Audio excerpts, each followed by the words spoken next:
नमस्कार दोस्तों, आज मैं डॉक्टर देवेंद्र फिर आपके मध्य एक नई छंद के साथ उपस्थित हुआ हूं। आज का छंद है अनुष्टुप छंद। इस छंद में आज हम जानेंगे कि कितने वर्ण होते हैं, कौन कौन से अक्षर पर कौन कौन सी मात्रा होती है। ये जो लोकप्रिय छंद है, संस्कृत साहित्य में बहुत ही प्रिय छंद। इस छंद की कितनी मात्राएं, कितने वर्ण और टोटल छंद में पूरी छंद में कितने अक्षर होते हैं, आज हम इन सारे विषयों पर चर्चा करेंगे और उम्मीद करता हूं कि ये चर्चा बहुत ही उपयोगी सिद्ध होगी बच्चों के लिए, विशेष रूप से क्योंकि इस छंद के अध्ययन से ही हम लोग आगे अपनी परीक्षाओं में अच्छे अंक प्राप्त कर सकेंगे। इसी उम्मीद के साथ चलिए देर न करते हुए हम अपनी इस छंद चर्चा को प्रारंभ करते हैं। मित्रों, इस अनुष्टुप छंद को श्लोक भी कहते हैं। यह अनुष्टुप छंद वैदिक साहित्य से लेकर के लौकिक संस्कृत साहित्य, रामायण, महाभारत तथा गीता के अधिकांश श्लोकों में इसी छंद का प्रयोग किया गया है।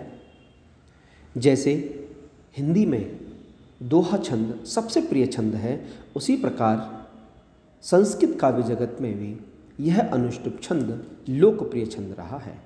वैदिक साहित्य से लेकर के लौकिक संस्कृत साहित्य तक इस छंद का प्रयोग संस्कृत कवियों ने बहुत अधिक रूप में आसानी से इसका प्रयोग किया है। ऐसे इस लोकप्रिय छंद का लक्षण करते हुए कहा गया है। लक्षण क्या है? देखिए, लक्षण है श्लोके षष्ठम गुरुगेयम सर्वत्र लघु पंचमम द्विचतुष्पादयोर हृष्वम सप्तमम दीर्घमन्ययोः। ये छंद है। इस पहली बात तो ये है कि इस छंद में 4 चरण हैं और प्रत्येक चरण में 4 चरण हैं। 1 चरण, 2 चरण, 3 चरण और 4 चरण। दूसरी बात यह है कि इस छंद में प्रत्येक चरण में 8 वर्ण हैं। कितने कितने वर्ण हैं? 8। तो पूरे के पूरे छंद में कितने वर्ण हो गए? 32 वर्ण। कितने वर्ण? 32 वर्ण। तो ऐसे 32 वर्ण छंद के प्रत्येक चरण में 8 के हिसाब से 32 वर्ण। अब दूसरी नेक्स्ट पॉइंट की बात तो ये है कि इस छंद में केवल 3 वर्ण, 8 में से 3 यानी कि 5, 6 और 7। ध्यान देना, 5, 6, 7 यानी कि 8 वर्ण हैं। इन 8 वर्णों से मतलब नहीं, केवल और केवल 5, 6, 7 इन 7 वर्णों पर ही नियमों को लागू किया गया है। अर्थात 7 वर्ण ही इसमें महत्वपूर्ण हैं, जिस पर लघु और गुरु का क्रम अर्थात नियम उपयोग में लाया जाता है। तो किस तरह से समझेंगे इसको, एक एक चरण को अर्थ समझेंगे इसको। तो सबसे पहले लिखा है पंचमम लघु सर्वत्र, अर्थात सर्वत्र लघु पंचमम की जो 4 चरण हैं हमारे, 1, 2, 3, 4, इन चारों चरणों का 5वां अक्षर लघु होता है। कौन सा होता है? लघु। इन चारों चरणों का 5वां अक्षर लघु होता है। 1 मिनट, इसको इस तरह से भी समझ सकते हैं। हम इसको दूसरी तरह से समझाने की कोशिश करते हैं। अभी ये है, अब इसको देखिए, वही देखो, ये जो लिखा था लक्षण, वही लक्षण यहाँ लिखा है। श्लोके षष्ठम गुरुगेयम सर्वत्र लघु पंचमम द्विचतुष्पादयोर हृष्वम सप्तमम दीर्घमन्ययोः। अब ये क्या कहता है कि पहली बात, नंबर पॉइंट लिखा है कि इसमें 8 वर्ण हैं। ओके, ये 4 चरण हैं। तो कहता है कि जिसमें 5, 6, 7 इन 3 वर्णों पर ही नियम लागू होता है। प्रत्येक चरण का 5वां, 6वां और 7वां, केवल यही 3 वर्ण हैं जिन पर इस छंद का नियम लागू होगा।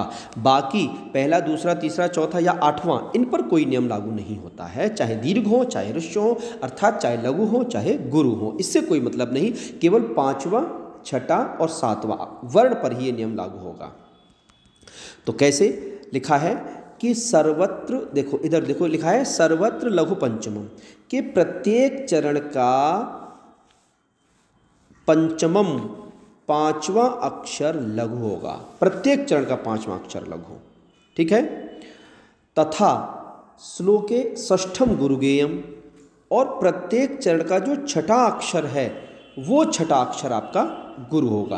अब ध्यान देने की बात यह है कि प्रत्येक चरण का पांचवा लघु और छठा गुरु। ठीक, दो बात हो गई क्लियर। प्रत्येक चरण का पांचवा कैसा होगा, पांचवा लघु और छठा गुरु। और हमने केवल बात की थी 5, 6, 7, यानी कि 7 वर्ण का ही, मतलब 7 वर्णों पर ही नियम लागू होता है। तो पांचवा छठे पर तो हो गया, यानी कि पांचवा, प्रत्येक चरण का पांचवा लघु और छठे का गुरु। ठीक, अब आते हैं 7वें वर्ण पर। 7वां वर्ण क्या कहता है? 7वें वर्ण पर जब आते हैं तो लिखा है कि आगे देखिए, द्वे चतुष्पादयो ह्रीश्वम सप्तमम। ये सप्तमम क्या है? ये सप्तमम, ये सप्तमम। 7वां जो वर्ण होगा वो दूसरा और ये चौथा चरण लिखा है, ये लिखा है देखो, द्वे चतुष्पादयो ह्रीश्वम, यानी कि 7वां अक्षर भी दूसरे और चौथे इन दोनों का 7वां अक्षर भी लघु होगा। पहले कौन कौन सा था? पहले 5वां लघु था प्रत्येक चरण का, अब दूसरे और चौथे चरण का 7वां अक्षर भी लघु होगा। ठीक है, ये बात क्लियर। आगे लिखा है दीर्घम अन्य, और अन्य का मतलब क्या होता है? जो दूसरे बचे हैं आपके, पहला और तीसरा, इसमें क्या होगा? दीर्घ, यानी कि लघु नहीं होगा 7वां, यही 7वां अक्षर इसमें गुरु हो जाएगा। ठीक है ना, कुछ को समझ में आया? ये कह रहे हैं, एक बार फिर हम लोग समझ लेते हैं कि सर्वत्र, ये लिखा है सर्वत्र लघु पंचमम, यानी कि इन चारों चरणों का 5वां अक्षर लघु होगा। इन्हीं चारों चरणों का छठा अक्षर गुरु होगा। ओके, यहाँ तक क्लियर हो गया? इन्हीं चारों, प्रथम 5वां अक्षर लघु और छठा अक्षर गुरु। और कहता है केवल और केवल इन 2 चरणों का 7वां अक्षर क्या होगा? ह्रीश्व, यानी कि लघु। ठीक है ना, ह्रीश्व हो गया। और इसी का 7वां और इसका 7वां क्या हो जाएगा? गुरु। इसका 7वां लघु और इसका 7वां गुरु, ये क्रम हो गया। अब हम क्या करेंगे कि एक बार और समझेंगे, फिर उदाहरण पर इसका चिन्हों का प्रयोग करते हैं। ठीक है ना, मात्राओं का प्रयोग करेंगे। तो लिखा है देखो, पंचम लघु सर्वत्र, 4 चरण होते हैं, इन चारों चरणों का पंचम अक्षर लघु होगा। ओके, षष्ठम गुरुगेयम, इन चारों चरणों का छठा अक्षर भी गुरु होगा। केवल दूसरा और चौथे चरणों का 7वां अक्षर लघु होगा, और पहला और तीसरा इन दोनों का 7वां अक्षर गुरु होगा। सीधी बात ये आ गई। ठीक है ना। अब हम इनको क्या करते हैं? अब हम इनको मात्राएं लगा के देख लेते हैं एक बार। ठीक है, तो क्या है, ये आ जाइएगा। ठीक, ये जो श्लोक है ये लक्षण है, और ये इसका उदाहरण आ गया। तो उदाहरण में हम देखेंगे, ये जो हमने उदाहरण दिया है, ये गीता के जो प्रथम अध्याय है उसका प्रथम श्लोक है। ठीक है ना, धर्म क्षेत्रे, यहाँ से प्रारंभ होता है प्रथम गीता का प्रथम श्लोक। आप लोग इसको याद कर लीजिएगा। धर्म क्षेत्रे कुरुक्षेत्रे समवेतायुयुत्सवः मम मामकाः पांडवाश्चैव किम कुर्वत संजयः। ये आपके गीता का प्रथम श्लोक है। तो नियम अब हम लोग, वो भी अनुष्टुप छंद में है, तो इस पर हम लोग मात्राएं काउंट कर लेते हैं। वो जो लिखा था वही सारे इधर हैं।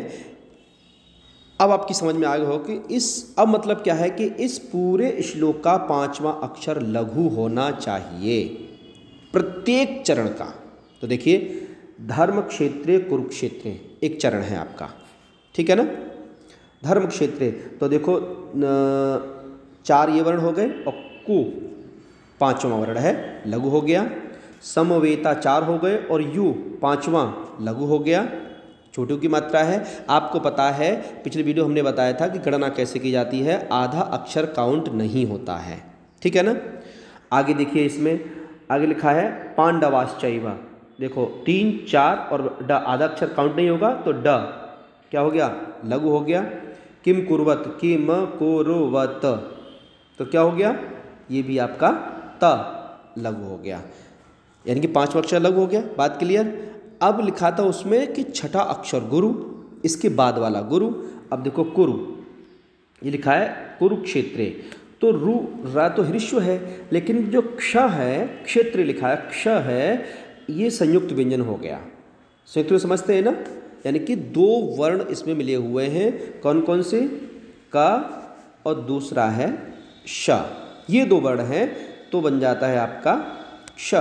तो ये क्ष है, ये संयुक्त हो गया, तो इससे पहले वाला वर्ण गुरु होता है, ठीक है ना, दीर्घ होता है और उसमें गुरु अर्थात 2 मात्राएं, तो ये गुरु हो गया, गुरु हो गया। तो इस तरह से ये छठा अक्षर गुरु हो गया।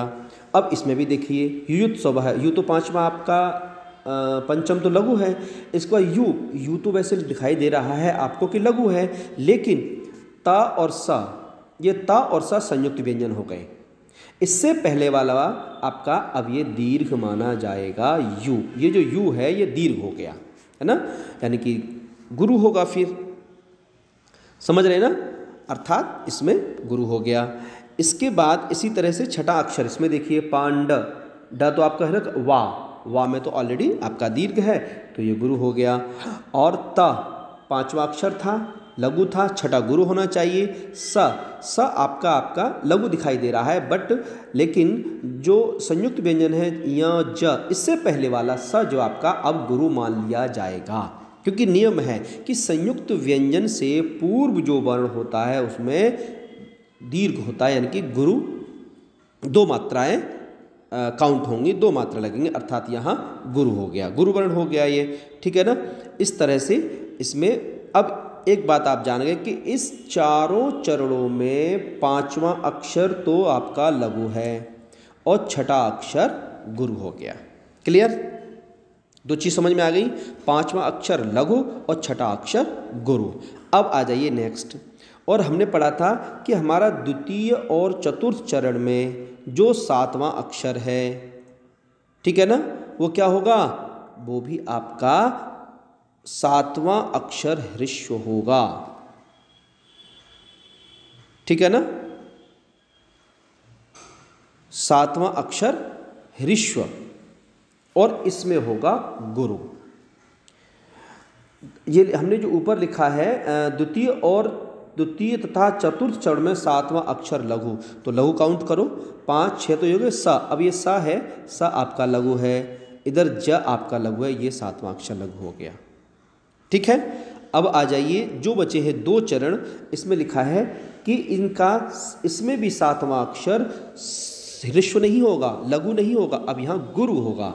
तो देखो इसमें आपका ये था, तो क्षेत्रे इसमें जो संयुक्त व्यंजन है आपका क्ष, ये संयुक्त है, इसमें एक ही मात्रा लगी हुई है, अर्थात ये ऑलरेडी आपका गुरु हो गया, ठीक है, 7वां अक्षर गुरु हो गया।